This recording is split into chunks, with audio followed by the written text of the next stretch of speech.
You know, they look kind of cute.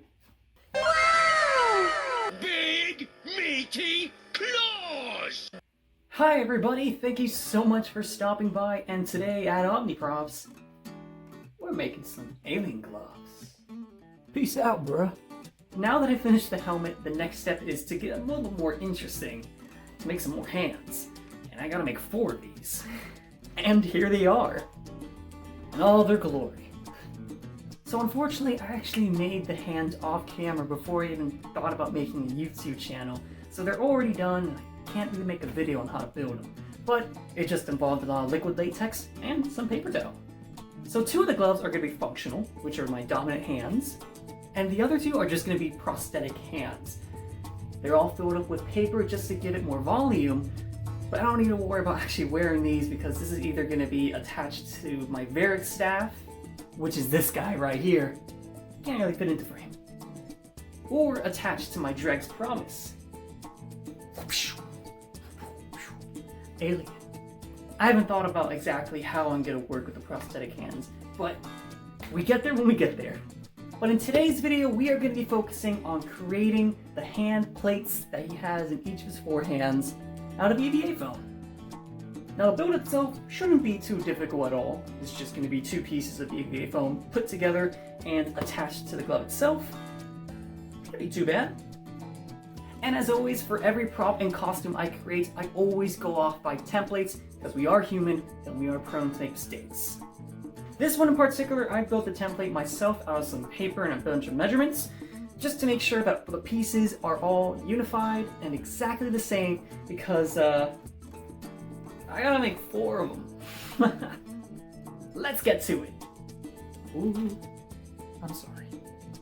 Alrighty guys, so I'm going to be using my template that I created for the armor piece for Variks' glove, and I'm going to be building and constructing this out of some regular old sturdy yet flexible EVA foam. I use this for the majority of all my cosplays and props, but I also got to make sure I cut out the middle part because I am planning to make a 3D aspect to it that you will see very soon.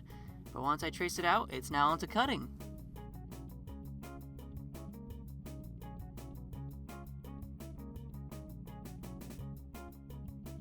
I couldn't quite reach that centerpiece with the bandsaw, so I just took one of my craft blades to cut that piece out, making sure to save that piece for later.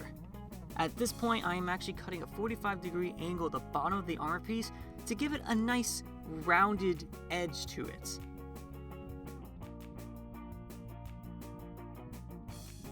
We then grab that small middle piece and we're actually going to slice it in half to give it that 3-dimensional look that you can see right here, and then we'll soon attach it with some glue. And at that point, you can see that the EVA foam has this texture in the back. We're just gonna Dremel that out to make sure it has a nice smooth finish. The audience won't really see it, but I see it, and we'll just sand it down with some sandpaper to make sure that it is nice and smooth. Using a heat gun will actually prime the foam to become a lot more malleable, which is going to be perfect because we're actually going to need to glue this thing into shape now. All I did was just glob some hot glue into the little seams, and I just pressed them together, making sure that the outside of it is nice and smooth, and it gives me that desired look that I'm going for. And as you can see here, I did glue the middle piece into the middle slot, and it does give it a little 3-dimensional look. And with it, you can see with the Variks glove, it's definitely all coming together. I did it, guys! Now I gotta make 3 more! After many hours of repetitive repetition of building the same armor piece over and over again, going slightly insane and taking some breaks, we then move on to Plasti-Dip. Now, Plasti-Dip is essentially rubber in a can. It's used for automotive needs, but in this case, we are using it for some cosplay.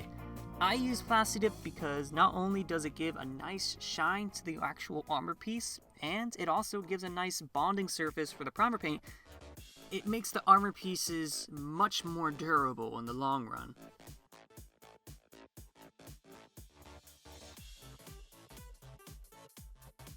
And once they're dried up, you can see them here in all their shiny, durable glory. Time to prime it up. So I'm using some Krylon Fusion Matte Glacier Gray spray paint aka Variks gray paint for short, and I'm making sure I add some nice even layers of spray paint to each of the armor pieces, and I let each layer of paint dry for about an hour or so, and then I'll add another layer. I usually go up to 3 layers, and I get the desired effect that I would like. Now, I don't know about you, but these armor pieces are a little too clean for me, so I just used some regular black and brown acrylic paint. I watered them down so much to the point where it's very liquidy, and I just dabbled it on with just some cloth, or you can use paper towel, and just do it in random patterns to give it a very organic, dirty look to it. I used black as pretty much the base of the weathering. I made sure to get in all those deep crevices and whatnot, because who the heck knows what Variks has been doing all these years. And I also made sure to add some browns to give it a nice, dirty look to it as well. And of course, I'm going to hit it with some matte clear coat to preserve all the weathering designs that I just did. Alright, so now we get to the fun part of actually attaching the armor plates to the hands itself. Now, since this is liquid latex, it is a little bit weird to attach with glue, so what I'm planning to do is to use a hot knife to poke some holes into the actual hand itself. That way the glue can get inside the holes and have some way to attach itself from underneath the glove and on top. So let's get started. Now with anything involving smoke, especially liquid latex smoke, I definitely use a nice respirator to protect me from those harmful fumes. And as you see here, I'm starting to add the little holes and measuring with the armor piece exactly where I'm gonna apply these holes onto the glove itself. I will say, a little satisfying, although a little weird, now you think about it.